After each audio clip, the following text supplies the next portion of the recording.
Good morning મિત્રો. આજે આપણે આલ્કોહોલ, ફિનોલ, ઇથર જે સંયોજનો છે એમના બંધારણો, એની અંદર બંધકોણ કેવા છે અને બંધ લંબાઈઓ કેવી છે એના વિશેની વાત કરવાના છીએ. તો આલ્કોહોલની અંદર આપણે એક એક્ઝામ્પલ લઈએ, મિથેનોલ. બરાબર છે. મિથેનોલનું એક્ઝામ્પલ લઈએ તો દાખલા તરીકે આપણી પાસે જે બંધ છે એ કંઈક એ રીતના આપણે ડ્રો કરીએ. બરાબર, અહીંયા 3 જગ્યા અને દેન આફ્ટર એની સાથે કોણ છે તો કે ભાઈ O અને H છે. O અને અહીંયા છે H. બરાબર, જે ખરેખરમાં શું કહેવાશે બંધારણને? મિથેનોલ આપણે કહેશું. અને શું કહેશું? CH3OH. નામ કેવું બનશે? મિથેનોલ. બરાબર. હવે અહીંયા ઓક્સિજન પાસે અબંધકારક ઇલેક્ટ્રોન યુગ્મ છે. આ જે બંધારણ છે ને એમાં સંકરણ sp3 થાય તો આકાર છે ને બંધકોણ છે ને 109.28 નો હોવો જોઈએ ખરેખરમાં, પણ કેટલો બની જાય છે? આ થોડોક નાનો બને છે કેમ કે અહીંયા કાર્બન સાથે કનેક્ટેડ છે, જેના લીધે બંધ થોડોક સાંકડો બની જાય અને કેટલો બની જશે? 108.9 ડિગ્રીનો કોણ બને છે. શું? તો કે આ કોણ જે છે એ. બરાબર. બંધ લંબાઈ કેટલી હશે? તો આ બંધ લંબાઈ છે એ 96 pm છે અને આ જે બંધ લંબાઈ આપણને જે દેખાય છે એ સામાન્યતઃ 142 pm હોય છે. આવું શું કામ? એને કેમ કે CO ની બંધ લંબાઈ અને O અને H ની બંધ લંબાઈ થોડી જુદી પડી શકે. બરાબર.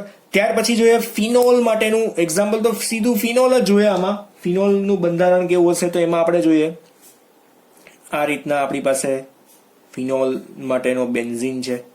એમાં O અને H કઈ રીતના કનેક્ટેડ હોય તો O છે અને એની સાથે કોણ છે તો કે ભાઈ આ રીતના H કનેક્ટેડ છે.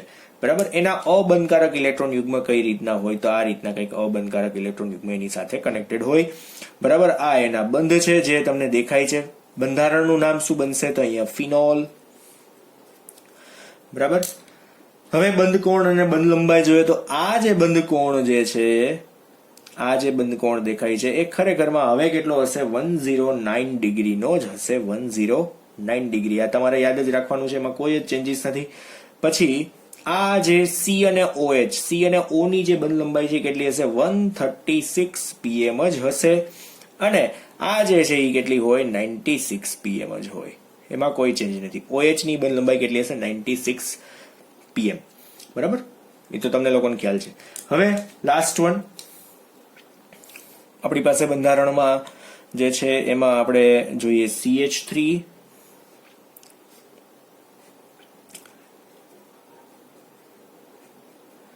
ઓક્સિજન આપણે વચ્ચે દોરશું. બરાબર. એની સાથે કોણ છે? ઓક્સિજન છે. ફરી પાછો CH3 કોણ છે? અહીંયા હાઇડ્રોજન, અહીંયા હાઇડ્રોજન અને અહીંયા હાઇડ્રોજન. આકાર સમચતુષ્ફલકીય જ બનતો હોય છે, પણ આમની પાસે જે અબંધકારક ઇલેક્ટ્રોન યુગ્મ છે એના લીધે અહીંયા જે આકાર બનવાનો છે, બંધકોણ બનવાનો છે એ કેટલો હશે? અહીંયા 111.7 ડિગ્રી અને આ જે છે એ બંધ લંબાઈ કેટલી હશે? 141 pm. બધા MCQ માટે યાદ રાખવાના છે. બરાબર. ભલે યાદ ન રહેતા હોય તોય છતાં યાદ રાખવાની ટ્રાય કરજો.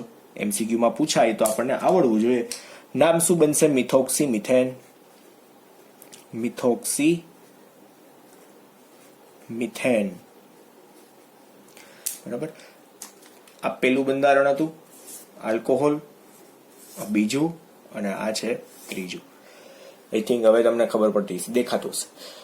નેક્સ્ટ વન ઇમ્પોર્ટન્ટ આજનો જે મેઇન ક્વેશ્ચન છે એ છે આલ્કોહોલ અને ફિનોલ સંયોજનો પોર્શન આખો સ્ટાર્ટ કરવાના છીએ. જે 3 ટોટલ ક્રિયાશીલ સમૂહ તમે જોવાના છો, આલ્કોહોલ, ફિનોલ, ઇથર.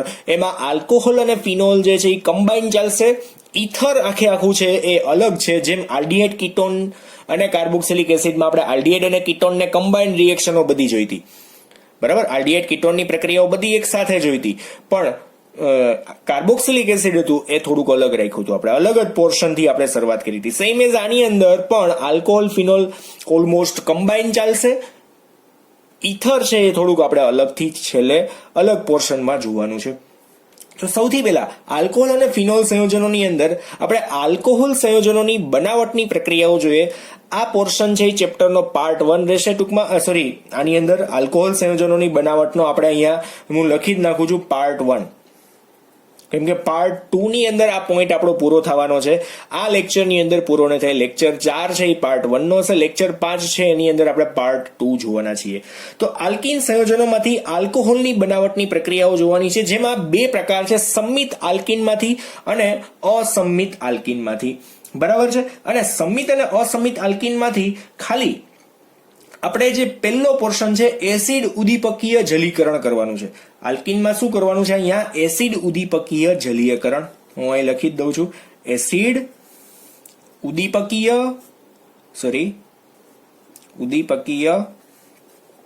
જલીયકરણ. ઓકે, આ બે વખત લખાઈ ગયો છે, એક વખત કાઢી નાખીએ. ચાલો ડન. હવે એક્ઝામ્પલ જોઈએ તો આમાં એક ખાસ સંમિત આલ્કીનમાંથી જે નિપજ બનવાની છે ને એ મિત્રો માર્કોનિકોવ નિપજ બનશે. કેવી નિપજ બનશે? માર્કોનિકોવ નિપજ મળશે. આ એક ખાસ યાદ રાખવાનું છે. જો એસિડ ઉદીપકીય જલીયકરણ કરીએ તો જે નિપજ હશે એમાં OH સમૂહ છે એ માર્કોનિકોવના નિયમ મુજબ જ જોડાશે. પછી સંમિત આલ્કીનની અંદર નાખો કે અસંમિત આલ્કીનની અંદર નાખો છો, બરાબર છે. જોઈએ આની અંદર. હવે સંમિત આલ્કીનમાં તો સિમ્પલ છે કે એમને એમ જ જોડાઈ જશે. તો એસિડ ઉદીપકીય આપણે સૌથી પહેલા સંમિત આલ્કીનમાં જોઈએ તો સાદા એક્ઝામ્પલ થી શરૂઆત કરીએ. ધ્યાન આપજો, આપણી પાસે એક એક્ઝામ્પલ છે. અહીંયા એક્ઝામ્પલ આપણે અહીંયા 1 આપી દઈએ. એક કાર્બન છે, દ્વિબંધી કનેક્ટેડ છે અને એની સાથે આ એમને બંધ છે. આપણે સાદી પ્રક્રિયાઓ જોઈ છે. એની અંદર આપણે એડ કરવું છે. આપણે શું એડ કરવું છે? ભાઈ H2O એડ કરવું છે. તો H2O એડ કરવાની પ્રક્રિયા છે એસિડિક માધ્યમમાં કરવાની છે. એસિડ ઉદીપકની હાજરીમાં, H+ ની હાજરીમાં કરવાની. તો આમાંથી શું છૂટું પડી જશે? તો તમને દર વખતની ખબર જ છે એ જ રીતના H+ અને OH-. H+ અને OH-. શું થશે? તો અહીંયા C જે છે ને એ બંધ છે ને એ તૂટી જવાના છે. પેલા તો અહીંયા જે એક પાઈ બંધ હતો એ તૂટી જશે. બરાબર છે. કોઈ પણ એકની સાથે હાઇડ્રોજન આવશે, કોઈ પણ એકની સાથે હાઇડ્રોજન, કોઈ પણ એકની સાથે OH. તમે એને ગમે તે બાજુ ફેરવી શકો છો. કારણ શું? કેમ કે સંમિત છે, ગમે તે જગ્યાએ જોડાઈ શકે છે. સંમિત હોય તો ગમે તેની સાથે જોડાઈ શકશે. હવે આનું જ સાદું એક્ઝામ્પલ લઈએ તો આમાં જ કે મારી પાસે CH2 ડબલ બોન્ડ CH2 છે. નામ શું થાય? નામ શું બનશે અહીંયા? ઇથિન. શું નામ બનશે? ઇથિન. રિએક્શન વિથ શું? તો કે ભાઈ reaction with H2O in presence of acidic catalyst. H+ ની હાજરીમાં પાણી ઉમેરવાની પ્રક્રિયા થાય છે. તો H+ જોડાશે એક કાર્બન સાથે, એક કાર્બન સાથે OH-. ક્યારે જોડાશે? જ્યારે આ પાઈ બંધ એમનેમાંથી છૂટી જાય તો. બરાબર, પાઈ બંધ ત્યાંથી આપણે કાઢી નાખીએ તો CH2 સિંગલ બોન્ડ CH2 આવી રીતના લખી નાખીએ. અને ધેન એની સાથે કોણ કનેક્ટ થશે?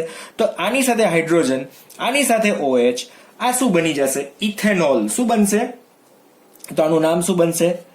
ઇથેનોલ અથવા તો ઇથાઇલ આલ્કોહોલ. અને ઇન શોર્ટ શું કહેવાય? તમે CH2 અને એની સાથે હાઇડ્રોજન હોય તો CH3 કહી શકાય. CH3 CH2OH આ તમને લોકોને આવડે છે, ઇથેનોલ. બરાબર. સંમિત હોય તો આવી રીતના પોસિબલ થઈ શકે. પણ જો અસંમિત આલ્કીન હોય તો પેલા તો સંમિત આલ્કીન માટે આપણે છે ને ક્રિયાવિધિ જોઈ નાખીએ, પછી અસંમિતનું જોઈએ. બરાબર ને? પેલા ક્રિયાવિધિ જોઈ નાખી. હું અહીંયા લખું છું ક્રિયાવિધિ.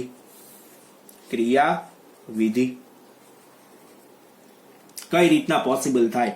તો આની અંદર સૌથી પહેલા ક્રિયાવિધિની અંદર આપણે જોઈએ તબક્કો 1. તબક્કા 1 ની અંદર શું થશે? તો સૌથી પહેલા જે આપણે પાણી ઉમેરીએ છીએ, H2O ઉમેરીએ છીએ, એનું શું થશે? એસિડિક. અહીંયા આ H, બરાબર છે, એના અબંધકારક ઇલેક્ટ્રોન ની પ્રક્રિયા કોની સાથે થવાની છે? તો દાખલા તરીકે આપણે H+ સાથે કરી, કેમ કે ઉદીપક છે, કાંઈક તો કરતો હશે ને. બરાબર છે. શું બને ખબર છે આની અંદર? તો H3O+ બની જાય. શું બની જશે? H3O+. HO અને H શું થાય? તો આ જે ઇલેક્ટ્રોન છે ને એ કોને મળે? અહીંયા હાઇડ્રોજનને જરૂર છે તો એને આપી દે. બરાબર છે. તો અહીંયા ત્રીજો બંધ બનશે પણ એની સાથે કનેક્ટ કોણ થશે? તો અહીંયા હાઇડ્રોજન. તો આને ડોનેટ કર્યો તો ઓક્સિજન ઉપર કયો ચાર્જ આવશે? અહીંયા પ્લસ ચાર્જ આવી જાય. ઓક્સિજને ઇલેક્ટ્રોન પોતાના ડોનેટ કર્યા એટલે. હવે આમાં જ બીજું સ્ટેપ બનશે. બીજું સ્ટેપ શું બનવાનું છે એ ધ્યાન આપજો. આમાં જ કે ભાઈ આલ્કીન આપણે જે લઈએ છીએ, શરૂઆતનો જે આલ્કીન લઈએ છીએ, દાખલા તરીકે મેં આલ્કીન જે લીધો છે એ કંઈક આ પ્રકારનો છે, દ્વિબંધથી કનેક્ટેડ છે, બરાબર. હવે એની પ્રક્રિયા કોની સાથે કરવાની છે? તો આવા પ્રક્રિયક સાથે કરવાની છે. એટલે હું આને ડ્રો કરું છું અહીંયા HOH અને H, બરાબર. ઉપર કયો ચાર્જ? તો પ્લસ. અહીંયા બે ઇલેક્ટ્રોન આપણે દર્શાવી દે. અહીંયા પણ આમાં બે ઇલેક્ટ્રોન હજુ દર્શાવે, કેમ કે એક ડોનેટ કર્યા, હજુ એક ઇલેક્ટ્રોન યુગ્મ એની પાસે છે. હવે શું થશે તો કે ભાઈ કોઈ એક અણુ જે છે ને શું કરશે? અહીંયા હાઇડ્રોજનને ઇલેક્ટ્રોન આપશે. ઇટ મીન્સ કે દાખલા તરીકે આ એક કાર્બન છે, એ કોને ઇલેક્ટ્રોન આપશે ખબર છે? કાર્બન છે એ હાઇડ્રોજનને ઇલેક્ટ્રોન આપશે. તો કાર્બન પાસે ઇલેક્ટ્રોન આવ્યા ક્યાંથી? કાર્બન પાસે ક્યાંથી ઇલેક્ટ્રોન આવ્યા હોય? તો આ જે બંધના ઇલેક્ટ્રોન છે ને, આ કાર્બન છે ને આને ડોનેટ કરે, પછી ઈ છે ને આને ડોનેટ કરી દે. તો આ કાર્બને ડોનેટ કર્યા એટલે એની ઉપર કયો ચાર્જ આવી જાય? પ્લસ ચાર્જ આવશે. ડોનેટ કરશે પછી ચાર્જ આવશે. એટલે અત્યારે આપણે દર્શાવતા નથી. હું પહેલા તો અત્યારે એમને લીટા જ દર્શાવી દઉં છું, પણ હવે જે નીપજ બનશે ને એની અંદર આપણે ડોનેટ કર્યા પછીનું ટૂંકમાં બંધારણ દોરવાનું છે. તો અહીંયા શું બનશે? તો આ જ રીતના અહીંયા હું શું કરી દઉં, પહેલા તો આ બંધ બતાવી દઉં, પછી અહીંયા સિંગલ બંધ જ દોરી નાખું છું, બરાબર છે. સિંગલ બંધ. પહેલા તો અહીંયાથી ઇલેક્ટ્રોન ગયા એટલે આ કાર્બન ઉપર કયો ચાર્જ આવી જશે? અહીંયા પ્લસ ચાર્જ આવશે. પછી આ કાર્બને કોને ઇલેક્ટ્રોન આપ્યા? તો અહીંયા હાઇડ્રોજનને આપ્યા. હાઇડ્રોજનને આપ્યા. શું કામ એને હાઇડ્રોજનને આપ્યા? કેમ કે એના ઇલેક્ટ્રોન કોણ લઈ ગયું હોય? ફરી પાછો અહીંયા ઓક્સિજનને જરૂર. ઓક્સિજન આપ્યા હતા તો વળી પાછો ઓક્સિજને લઈ લીધા, બરાબર છે. તો અહીંયા છેલ્લે કનેક્ટ કોણ થયું? તો અહીંયા એક કોણ આવ્યો? હાઇડ્રોજન આવી ગયો, બરાબર છે. તો વત્તા અહીંયા કોણ વધ્યું? તો HO અને H, હાઇડ્રોજનના ઇલેક્ટ્રોન. જો આ બે ટપકા અને ઓલરેડી આ બે હતા, પ્લસ ચાર્જ જતો રહ્યો, કેમ કે એને ઇલેક્ટ્રોન પાછા મળી ગયા તો પ્લસ ચાર્જ જતો રહે, બરાબર. આને શું કહેવાય? તો આને શું કહેવાય? આપણે કાર્બ કેટાયન નિપજ બની. શું બન્યું? Carb cation. એટલે પ્રથમ તબક્કાની નિપજ કઈ? તો કે ભાઈ કાર્બ કેટાયન. હવે આપણે તબક્કો 2 જોઈએ. તબક્કો 2, બરાબર. પ્રથમ તબક્કાની નિપજ કાર્બ કેટાયન બને છે. હવે એ કાર્બ કેટાયનની પ્રક્રિયા આપણે જોવાની છે. ધ્યાન આપજો. અહીંયા C આ જ રીતના હશે, બરાબર. હવે ઓલરેડી એની સાથે કોણ હતો? એક H, તો અહીંયા હતો જ. હવે કોની સાથે પ્રક્રિયા? તો ફરી પાછો આપણે HO અને H આ રીતના કરીએ. પાણી પાછું ઉમેરીએ. નીકળી ગયું તું, ફરી પાછું ઉમેરીએ. પાણી તો ઉમેરવાનું જ છે છેલ્લે સુધી, કન્ટિન્યુઅસ. રિવર્સિબલ રિએક્શન, પ્રતિવર્તી તબક્કો છે. તમને એવું પૂછાય આલ્કોહોલના જલીયકરણની અંદર પ્રતિવર્તી તબક્કો કયો? તો બીજો તબક્કો છે, પ્રતિવર્તી છે. કોની સાથેની પ્રક્રિયા? તો અહીંયા કાર્બ કેટાયન પણ છે. તો હવે શું કરશે ખબર છે? આ જે અબંધકારક ઇલેક્ટ્રોન છે ને, હવે એને પાછી દઈ આવશે. સૌથી પહેલા એવું કર્યું હતું કે ભાઈ H+ ને ઇલેક્ટ્રોન આપ્યો તો હવે એ છે ને આ કાર્બન પ્લસ ને ઇલેક્ટ્રોન આપે છે, બરાબર. કાર્બન પ્લસ ને ઇલેક્ટ્રોન આપે તો બંધારણ કેવું બનશે? ધ્યાન આપજો. જો અહીંયા આટલું તો હતું જ. અહીંયા હાઇડ્રોજન હતા, પછી અહીં સિંગલ બંધ હતો, પછી અહીંયા પણ આ રીતના આપણે બંધ બતાવી દઈએ. હવે એની સાથે કોણ કનેક્ટ થશે ખબર છે? પેલા અહીંયા O, જો અહીંયા O, પછી એની સાથે ઓલરેડી હાઇડ્રોજન હતો, બરાબર છે. અને અહીંયા પણ આપણે હાઇડ્રોજનને બતાવી દઈએ. થોડીક જગ્યા ઓછી છે પણ એડજસ્ટ તમે કરી લેજો, બરાબર. ઓક્સિજને ઇલેક્ટ્રોન ડોનેટ કર્યો એટલે એની ઉપર કયો ચાર્જ આવી જશે? પ્લસ ચાર્જ આવી જશે. શું આવશે? પ્લસ ચાર્જ આવશે. ડન. ખબર પડી ગઈ આ નિપજ બેની. હવે આની અંદર શું થશે? તો ફરી પાછી પ્રક્રિયા થશે. હવે ફરી પાછી પ્રક્રિયા કોની થશે? તો પાણી સાથેની પ્રક્રિયા. જોઈ લઈએ નેક્સ્ટ, ત્રીજો તબક્કો જોઈએ. તબક્કો 3 શું આવશે? તબક્કા 3 ની અંદર તો આપણી પાસે ઓલરેડી કોણ હતો? તો આ રીતનો હાઇડ્રોજન હતો, એક H તો આવી ગયો હતો. હવે O ની જરૂર હતી, બરાબર. તો અહીંયા કોણ કનેક્ટેડ હતું? જોજો, O, H અને H. ઓલામાં તો જગ્યા નહોતી H ની, અહીંયા તો આપણને દેખાડી શકાશે. હવે ની પ્રક્રિયા કોની સાથે કરવાની? તો હું અલગ કલરથી અહીંયા ડ્રો કરી દઉં. કોની સાથે કરવાની છે? પાછી પાણી સાથે જ કરવાની છે. હવે એ પાણી શું કરશે ખબર છે? આ પ્રક્રિયા ફાઇનલ રિએક્શન છે એટલે પ્રતિવર્તી દેખાડતા નથી, દેખાડવાની પણ ના હોય. પાણી શું કરશે? પોતાના ઇલેક્ટ્રોન કોને આપી દેશે? હાઇડ્રોજનને આપશે. આ હાઇડ્રોજનને આપશે. એટલે અહીંયા આ નીકળી જાય તો વધે શું? જો H અને OH વધે H અને OH કમ્પ્લીટ થઈ જાય.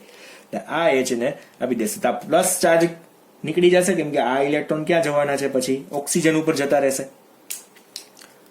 ખાસ ધ્યાન રાખવું, એવું હોય તો પાછું રિપીટ કરી લેવું. યુટ્યુબમાં સારી ફેસિલિટી છે, પાછું બેક ફોરવર્ડ જવું હોય તો જઈ શકાય. હવે અહીંયા વધશે કોણ, કે ભાઈ O અને H જ વધશે ખાલી. તો વધતા છૂટું શું પડશે, તો H હમણાં અહીંયા કનેક્ટ થયો, એને ઇલેક્ટ્રોન કોને આપ્યા, તો બાજુનો OH અને H જે હતો ને એટલે ઇલેક્ટ્રોન આપ્યા. ઉદીપકીય જલીયકરણ થયું એ ફરી પાછો H3O+ તો છૂટો પડી ગયો. H3O+ તમે ઉમેરો તો શરૂઆતમાં H3O+ છે એટલે બની ગયો.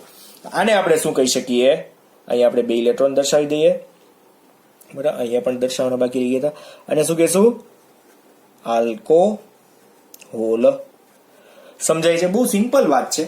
હવે આમાં જ આપણે ખાસ એક્ઝામ્પલ જોઈએ, એક અસમિત આલ્કીન માં શું આવશે, ઉદીપકીય જલીયકરણ દ્વારા. કઈ રીતના બને છે અસમિત આલ્કીનમાં જલીયકરણ, કેવી રીતના આપણે કરશું અને શું નિપજ બનશે. પેલા આપણે શેના માટે જોયું હતું, સંમિત આલ્કીનનું જોયું હતું. તો આની અંદર ખાસ એક જ એક્ઝામ્પલથી હું તમને સમજાવવાની ટ્રાય કરીશ. એક જ એક્ઝામ્પલથી 2 નિપજ બનશે, પણ એક જ એક્ઝામ્પલથી આપણે જોશું. માર્કોનિકોફ નિપજ છે એ ખાસ આપણે જોવાની છે. ફોર એક્ઝામ્પલ, આ તમને લોકોને ખ્યાલ જ છે, છતાંય આપણે જોઈએ છીએ. CH3 CH double bond CH2. શું નામ થશે આનું, આલ્કીનનું નામ પ્રોપીન. પ્રોપીનની પ્રક્રિયા કોની સાથે થવાની છે, 2 નિપજો બનાવવાની છે, એટલા માટે આપણે અહીંયા 2 જગ્યાએ બતાવી દઈએ, બરાબર. પ્રક્રિયા તો કોમન જ છે, કોની સાથે, તો H2O સાથે. એસિડિક માધ્યમમાં જ પ્રક્રિયા થવાની છે, તો અહીંયા 2 જગ્યાએ આપણે H+ જ બતાવીએ, બરાબર છે. પણ આમાં એક જગ્યાએ H જોઈન્ટ થશે, એક જગ્યાએ OH જોઈન્ટ થશે. તો માર્કોનિકોફનો નિયમ શું કહે છે કે ભાઈ ઓછા હાઇડ્રોજન ધરાવતા કાર્બન સાથે વધારે વિદ્યુતઋણ ઘટક જવો જોઈએ. તો વધારે વિદ્યુતઋણ ઘટક આમાંથી કોણ, તો OH છે ને એ વધારે વિદ્યુતઋણ ઘટક છે. H+ છે એ કેવો થશે, ઓછો વિદ્યુતઋણ ઘટક થશે, બરાબર. તો 2 જગ્યાએ આટલું તો પેલા કોમન આવશે, CH3 CH single bond CH2. જો બંધ ન્યા તોડી નાખો છે, CH3 પછી CH અને CH2 આટલું થાય છે, બરાબર. હવે શું થશે, તો સૌથી પહેલા જો આને અહીંયા OH ને મધ્યસ્થ પરમાણુ સાથે જોઈન્ટ કરું ને, તો અહીંયા શું નામ બનશે, 2-પ્રોપેનોલ. 2-પ્રોપેનોલ જે છે એ કેવી નિપજ છે, મુખ્ય નિપજ છે, જેનું પ્રમાણ 80% જેવું હોય. જો અહીંયા H જોડાય અને અહીંયા OH જોડાય તો અહીંયા આપણે શું નામ બનશે, 1-પ્રોપેનોલ. જે કેવી નિપજ હશે, ગૌણ નિપજ હશે. શું કામ એને, તો કે ભાઈ માર્કોનિકોફના નિયમ મુજબ OH છે એ છેડાના કાર્બન સાથે જોડાય તો એ કેવી બનશે, ગૌણ નિપજ. પણ હવે આના જેવો જ આનાથી ઉલટો ક્વેશ્ચન આપણે જોવાનો છે, હાઇડ્રોબોરેશન એન્ડ ઓક્સિડેશન. તો હાઇડ્રોબોરેશન એન્ડ ઓક્સિડેશનની અંદર પ્રતિ માર્કોનિકોફના નિયમ મુજબની નિપજ બને છે અને એ નિપજ છે એ કેવી હશે, મુખ્ય નિપજ હશે. તમારે ખાસ યાદ રાખવાનું છે, ઉદીપકીય જલીયકરણ થતું હોય, H+ ની હાજરીમાં પાણી ઉમેરાતું હોય તો માર્કોનિકોફ નિપજ બનશે, એટલે કે OH છે એ વચ્ચેના કાર્બન સાથે જોડાશે. અને જો હાઇડ્રોબોરેશન એન્ડ ઓક્સિડેશન થતું હોય તો OH છે એ છેડાના કાર્બન સાથે જોડાશે, એટલે પ્રતિ માર્કોનિકોફની નિપજ બનશે. આપણે એ જોઈએ, બીજી રિએક્શન જોઈએ. બીજી રિએક્શન ધ્યાન આપજો આની અંદર, હાઇડ્રોબોરેશન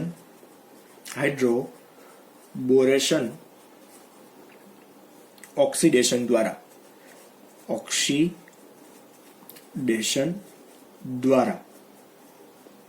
બીજો પોઈન્ટ છે આ, બરાબર. બીજો પ્રકાર છે, પણ છે આલ્કીનમાંથી છે, બરાબર. છે શેમાંથી, તો આલ્કીનમાંથી જ છે. એટલે આપણે આજે સંમિત અને અસંમિત જોયું ને એ પહેલી રિએક્શન હતી, આજે હતું એ પહેલી રિએક્શન હતી આલ્કીન સંયોજનમાંથી, બરાબર. અને એની અંદર આપણે આ A અને B આપણે આમ તો યાદ રાખીએ તો ચાલશે. આ A છે, પછી એમાં અસંમિતને આપણે A જ આપીએ કેમ કે આલ્કીન જ છે, અને આ B અને C આપણે કન્ટિન્યુઅસ લખી નાખીએ. આને હું B કરી દઉં અને આને કહી દઉં છું C રિએક્શન, બરાબર છે. અહીંયા 2 ના બદલે આપણે C કરી નાખીએ એક્ઝેક્ટલી, તો વધારે મજા આવશે. આને હું કાઢી નાખું છું. ચલો, હાઇડ્રોબોરેશન એન્ડ ઓક્સિડેશન. બરાબર, આલ્કીનની ટોટલ આ 3 પ્રક્રિયાઓ. સીધું જોઈએ આપણે શરૂઆતનો પ્રક્રિયક જોઈએ.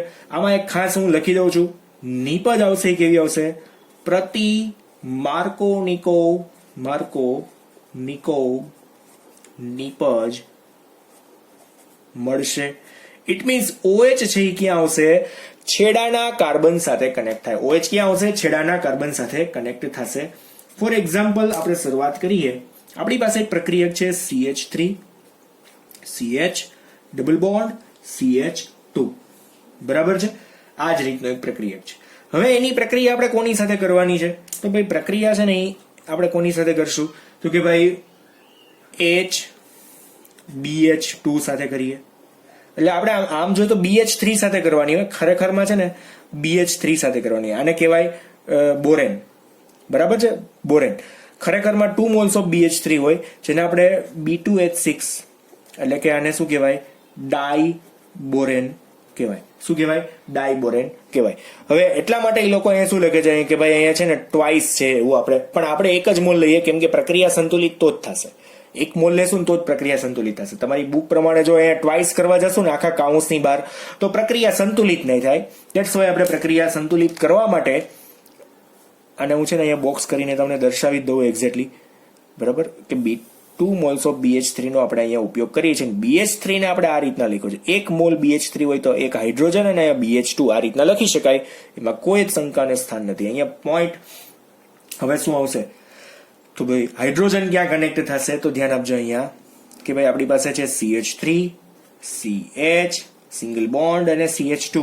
તો H ક્યાં કનેક્ટ થશે? તો કે ભાઈ અહીંયા H આવશે અને અહીંયા કોણ આવશે? BH2 આવશે. ફર્ધર રિએક્શન થશે. ફર્ધર રિએક્શન કોની સાથે થશે? તો અહીંયા પ્રોપીન સાથે જ પ્રક્રિયા થશે. તો અહીંયા લખું છું propyne CH3 CH double bond CH2. હવે એની પ્રક્રિયા છે ને આ BH2 ના એક હાઇડ્રોજન સાથે થશે. હાઇડ્રોજન છે અહીંયા વચ્ચેના કાર્બન સાથે થશે અને બ્રોમિન છે આ બોરોન છે એ ક્યાં જશે? CH2 સાથે. એટલે જે બંધારણ બનશે ને એને હું કેવી રીતના બતાવી શકીશ, ખાસ ધ્યાન આપજો આ બંધારણની અંદર કે ભાઈ આ CH3 પછી CH અહીંયા હું શું કરી નાખું છું? હવે આને 2 કરી નાખું છું. બરાબર છે, અને અહીંયા CH2 છે. બરાબર, હવે એ કોની સાથે કનેક્ટ છે? તો અહીંયા વચ્ચે કોણ કનેક્ટ હતો? કે ભાઈ એક બોરોન કનેક્ટ હતો. બરાબર છે, હવે એની સાથે એક જ હાઇડ્રોજન વધશે. શું કામ એને? કેમ કે અહીંયા બીજો એક છે ને એ હાઇડ્રોજન આ એક હાઇડ્રોજન કોની પાસે જતો રહેશે? હવે આની સાથે. એટલે આ બંધારણ પણ કેવું થઈ જશે? તો અહીંયા આપણે આમ લખશું CH3 CH2 CH2 અને પછી એની સાથે આ બંધ બનશે. જો અહીંયા એક હાઇડ્રોજન છે ને આ બ્રોમિન પાસે બ્રોમિન જ બોલાય છે, બોરોન પાસેથી આવી જશે. હજુ એક વખત રિએક્શન થશે ફરી પાછી પ્રોપીન સાથેની. ફરી પાછી જો પ્રોપીન સાથે પ્રક્રિયા થાય એટલે આપણે ફરી પાછું એક પ્રક્રિયા લખી નાખીએ પ્રોપીન. શું કામ એને? કેમ કે CH3 અહીં જો CH ડબલ બોન્ડ CH2 અહીં ટૂંકમાં લખું છું. હવે એક હાઇડ્રોજન જેની પાસે વહી તો જ્યાં સુધી હાઇડ્રોજન હશે ત્યાં સુધી પ્રોપીન ઉમેરવા પડશે. ટોટલ 3 પ્રોપીન આપણે ઉમેર્યા, 1 2 અને 3. બરાબર, 1 2 અને આ ત્રીજો. બરાબર, આનું નામ છે પ્રોપીન. લખી જ નાખું પ્રોપીન. એટલે હવે આમાં શું થશે? તો આ હાઇડ્રોજન છે ફરી પાછો આની પાસે આવશે. એટલે અહીંયા જે નિપજ બનશે એ તમારે ખાસ જોવાની છે કે એક બ્રોમિન સાથે કેટલા આવશે. તો અહીંયા વચ્ચે હું અહીંયા મધ્યસ્થ પરમાણુ તરીકે અહીં જો બ્રોમિન લખું, બ્રોમિન જ બોલાય છે દરેક વખતે, તમે થોડુંક એડજસ્ટ કરજો એમાં. બરાબર, 3 આપણી પાસે કોણ છે? તો પ્રોપીન છે, 3 પ્રોપીન. તો અહીંયા હું શું લખીશ? CH2 અને CH3. 2 તો હતા, હજુ અહીંયા ત્રીજો જોઈન્ટ થયો. CH2 અને પછી કોણ આવશે? CH3. 3 હાઇડ્રોજન જતા રહ્યા એક બોરોન પાસેથી. પછી અહીંયા શું આવશે? CH2 અને CH3. નામ શું થાય ખબર? Tri propyl borane. શું નામ આવશે? Tri propyl borane. હવે એની રિએક્શન કોની સાથે કરવાની છે? આ પ્રક્રિયા ખાસ H2O2 સાથે પ્રક્રિયા કરવાની. 3 મોલ આપણે શું કરવાનું છે? H2O2. 3 મોલ H2O2 અને NaOH ની હાજરીમાં કઈ પ્રક્રિયા છે? તો કે ભાઈ ઓક્સિડેશન. બરાબર છે, 3 જગ્યાએથી બંધ તૂટશે. ક્યાંથી બંધ તૂટશે? આ 3 બંધ તૂટશે. બરાબર, અહીંયા જે નિપજ બનવાની છે આપણે અહીંયા H2O તો ઉમેરવાનો જ છે, H2O તો આવશે જ, બરાબર છે. પણ જોજો હવે જે નિપજ બનશે એમાં આપણે હું સીધું આવું લખી શકીશ CH3 CH2 CH2 અને એની સાથે કોણ આવ્યો અહીંયા OH. પણ કેટલા મોલ હશે તો કે ભાઈ આ 3 મોલ આવું બનશે. 3 મોલ શું બનશે? પ્રોપેનોલ. બરાબર. H2O ની જો H2O નું 3 મોલ છે, એમાંથી કેટલા OH બને? ટોટલ 3 OH બનશે, સોરી 6 OH બનશે, મારી ભૂલ છે, 6 OH બનશે. બરાબર. જો એક H2O2 માંથી 2 OH બને તો 3 H2O2 માંથી કેટલા બને? 6 OH બને. તો 3 OH આની સાથે, બાકીના જે 3 છે એ કોની સાથે? તો વત્તા આપણે એક બોરોન અને એની સાથે કેટલા OH આવશે? બીજા 3 OH આવશે. કેટલા OH? 3. આ તમને લોકોને ઓલી થોડી ઘણી ખબર હોવી જોઈએ કે ભાઈ H2O2 હોય તેમાંથી OH વત્તા OH આવું બની શકે, જો ખાસ OH વત્તા OH થાય. બરાબર. તો એ જ અહીંયા મેં દોરેલું છે. જો છેડાના કાર્બન ઉપર OH આવ્યો, અહીંયા CH2 સાથેથી બનતું ઈટો છે, તો છેડાના કાર્બન ઉપર OH, તો આને આપણે એમ કહી શકીએ પ્રતિ માર્કોનિકોવ નિપજ. પ્રતિ માર્કોનિકોવ નિપજ છેડાના કાર્બન ઉપર આવ્યું અને એ જ એની મુખ્ય નિપજ છે. મુખ્ય નિપજ પણ કઈ છે? આ જ નિપજ બને છે. મુખ્ય નિપજ કઈ? 1 પ્રોપેનોલ. બરાબર છે. કાં તો ખાલી પ્રોપેનોલ કાં તો 1 પ્રોપેનોલ. આ બે નિપજો ટોટલ અહીંયા બની છે. આને તો આપણે શું કહી શકશું? અહીંયા બોરિક એસિડ કહી શકાય, H3BO3 અથવા તો BOH થ્રાઇસ, અને બોરિક એસિડ કહેવાય. બરાબર છે. આ ખાસ ટોટલ આ આખી પ્રક્રિયા આપણને 2 માર્કની અંદર પૂછાઈ શકે છે. તમારે ખાસ યાદ રાખવાની છે આ પ્રક્રિયાને. લખીને કરજો. આ સ્ટેપ બાય સ્ટેપ આપણે અહીંયા પૂરી કરી છે. આ આપણી મેઇન નિપજ છે, આ તો ગૌણ નિપજ છે, આને કઈ જોવાની જ નથી. ઓકે. તો આજે આપણે અહીંયા ટૂંકમાં હાઇડ્રોકાર્બન સંયોજનોમાંથી આલ્કોહોલની બનાવટની પ્રક્રિયા, જેમાં આલ્કીન સંયોજનમાંથી આલ્કોહોલની બનાવટની પ્રક્રિયા કઈ રીતના થઈ શકે છે એ આપણે કમ્પ્લીટ કર્યું છે. હવે કાલના લેક્ચરની અંદર આપણે નેક્સ્ટ લેક્ચરમાં જોશું કાર્બોનિલ સંયોજનોમાંથી અને ગ્રિગ્નાર્ડ પ્રક્રિયકોમાંથી કેવી રીતના આલ્કોહોલ મેળવી શકાય છે. ઓકે. તો આજે આપણે અહીંયા સુધી રાખીએ. આ પ્રક્રિયાઓને કમ્પ્લીટ તમારે કરવાની છે. ક્રિયાવિધિ પણ કરવાની છે. ક્રિયાવિધિ 3 માર્કની અંદર પૂછાઈ શકે છે અને એના MCQ પણ પૂછાઈ શકે છે. ખાસ યાદ રાખવાનું છે. ઓકે. અહીંયા સુધી રાખીએ. Thank you.